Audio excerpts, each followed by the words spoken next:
There is an unseen feud between the rival nations of Westalis and Ostania. The Westalis intelligence agency, WISE, wants to stop Ostania's plans to start a war between the two countries. In Westalis, the authorities suspect that the members of the extreme right in Ostania are responsible for the death of a Westalis diplomat. He was on his way to the embassy in a car when he suffered an accident because the vehicle didn't have brakes.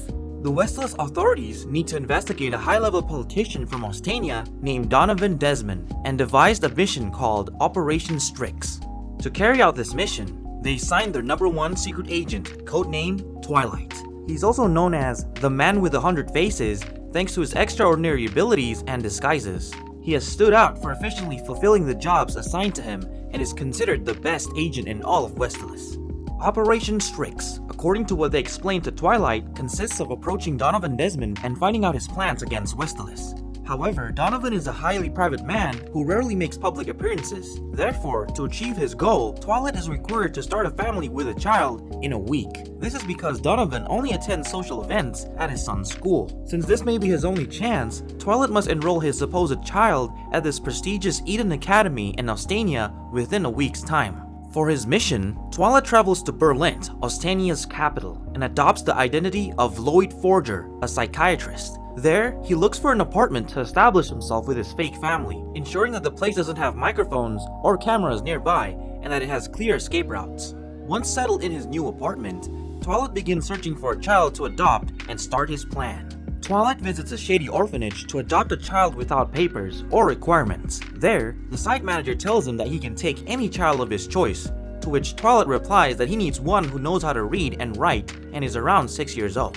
The manager presents Anya, a girl who, according to him, is the smartest of all the children. When Twilight sees the girl, she seems very small and doubts that Anya is old or smart enough for his mission. However, the spy doesn't know that this girl can read minds, and thanks to this gift, she manages to convince Twilight to adopt her. Twilight takes the girl to the apartment, explaining that she must say that he has always been her father. Reading her new father's thoughts, Anya realizes he's a spy and finds it exciting. Anya has a particular fascination with spies, and even her favorite TV show is a cartoon about spies. Anya's abilities cause Twilight some complications in the early days, as the spy is unaware of her telepathic abilities. When Anya starts messing around with Twilight's gear, she accidentally reveals the location. But luckily, Twilight manages to fix the situation and rescues Anya in the process. Deciding that he shouldn't put Anya in further danger, a disguised Twilight tries to get rid of Anya. But Anya doesn't seem to want to go and waits for Twilight. In the end, Twilight relents and they both move to another home and start preparing for the coming entrance exam to get into Eden Academy. Now, Twilight is dedicated to preparing Anya for the exam. Teaching kids isn't as easy as Twilight had thought though, since Anya doesn't like to study due to bad memories of her childhood in an experimental laboratory. However, all their lessons and practice both pay off when Anya finally takes the exam. Anya manages to barely pass and is almost admitted to Eden. But then, Twilight learns that the children are required to attend an interview with both parents present. With no female agents available, Twilight must find a single woman willing to marry him and become part of his family within the allotted time. With the help of his informant friend, Frankie, he gets information on all the single women in the area. While searching for a wife, Twilight takes Anya to the tailor shop for new clothes to make her look more fitting for high-class society. There he meets Yor, a 27-year-old single woman who works as a civil servant at the town hall.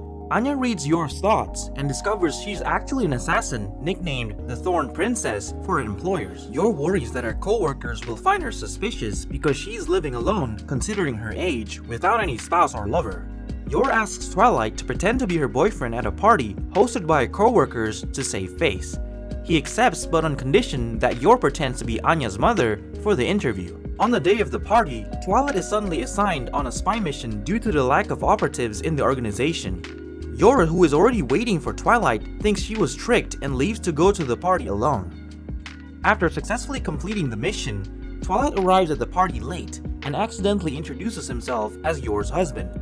He manages to impress everyone in the party and eventually tells Yor that they should head back home. Leaving the party, enemies from the last mission are chasing after Twilight and trying to kill them. But he lies to Yor and tells her that they are just some of his more aggressive patients. She surprisingly believes him, and they both fight the enemies, with Yor thinking it's all some sort of physical therapy. While running away, Yor asks Twilight if he wants to get married for real, which surprises Twilight. But they both agree to marry and help each other by becoming a fake family.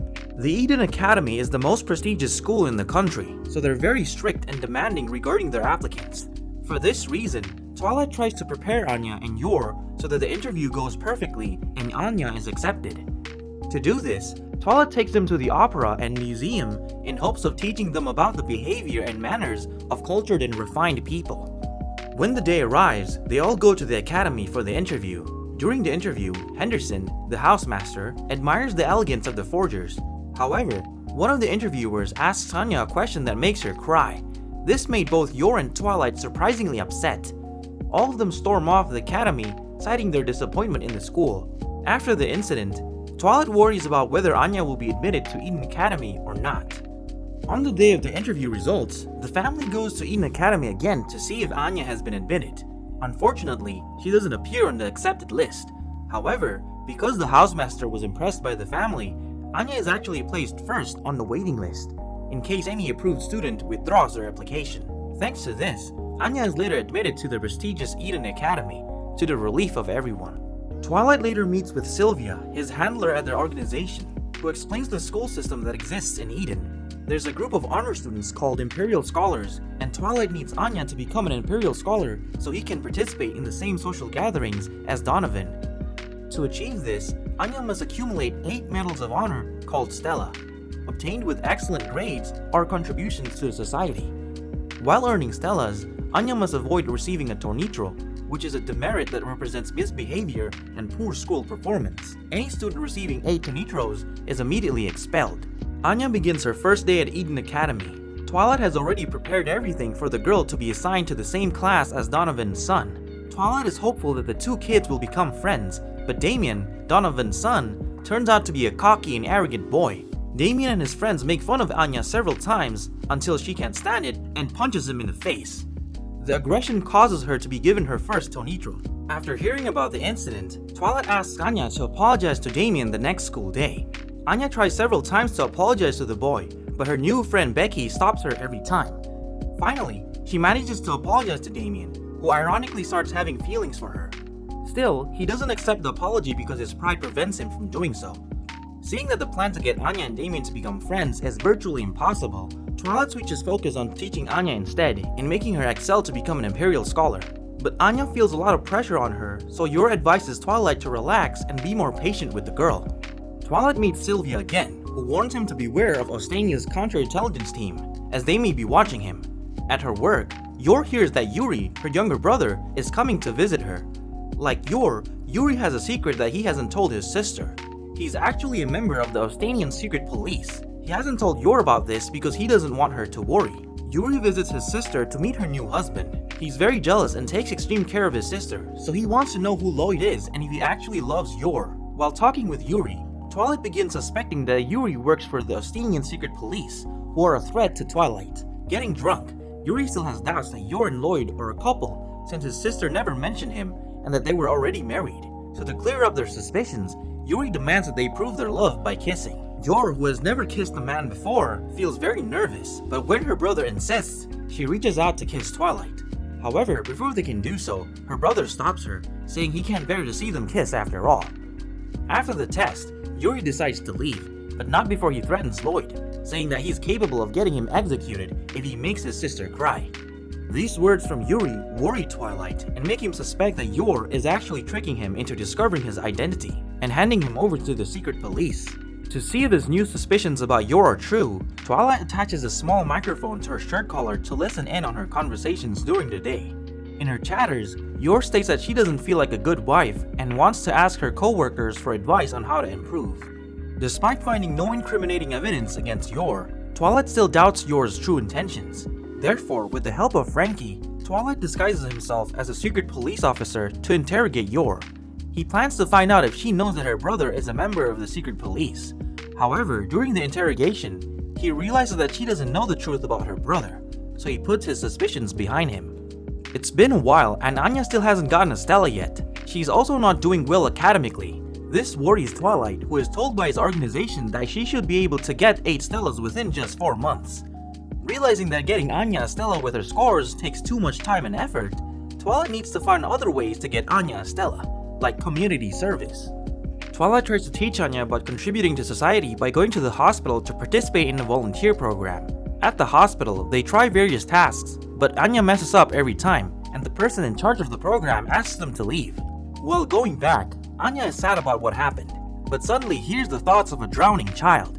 Not wanting to reveal her ability to read minds, she doesn't tell Twilight and instead runs to the pool, saying she wants to swim. She quickly launches herself and tries to rescue the boy, but she doesn't have enough strength to do so. Luckily, Twilight pulls them both out to safety. Everyone thanks Anya for saving the boy's life. At the academy, they award Anya a Stella after hearing what she did at the hospital. Twilight and Yor are very proud of Anya, and she discovers she can use her telepathic abilities to help others. Twilight meets Sylvia again when she tells him that he must get in touch with the target as soon as possible, as Donovan has been making big moves, which isn't a good sign. At Eden, the kids start talking about how Anya got the Stella. Her friend Becky asks Anya if she'll ask her parents for an award for her achievement. This comment makes Anya think it would be a good idea to ask them for a dog, as it could be a way to make friends with Damien. So Anya tells Twilight and Yor that she wants a dog as a prize. Meanwhile, apart from Operation Strix, Twilight continues to receive additional missions due to the low number of agents available. These missions keep him very busy and exhausted for several days. When he arrives at their building, he overhears the neighbors comment negatively about his family and that they hardly see the Forger family spend time together. This worries Twilight, who thinks his cover might be blown. Twilight decides to go with Anya and Yor the next day to the city aquarium to make it look like that they're a close family. However, when they're at the station, he's assigned another mission that, coincidentally, is also at the aquarium. The secondary mission involves a dead drop inside a penguin and extracting it before the enemy does. Twilight and the family coincidentally meet their neighbors at the aquarium, and to keep up with appearances, Yor invites them to look around the aquarium together. An exhausted Twilight looks for a way to identify the target penguin, but there are too many of them. With Anya's help, Twilight identifies the right penguin, pretends to get some drinks, and disguises himself as one of the penguin keepers. Hence, he manages to take the penguin to another location. Twilight extracts the information from his throat. Just before the enemy arrives, he returns to his family in time with a present for Anya, which makes their neighbors think that Twilight is a good family man. The mission was a success, and their cover as a normal, loving family is safe. And that was SpyxFamily Part 1 Recapped. If you enjoyed this recap, remember to click that sub, hit the like button, and comment down below to let me know what you think of the series. I'll see you in the next video.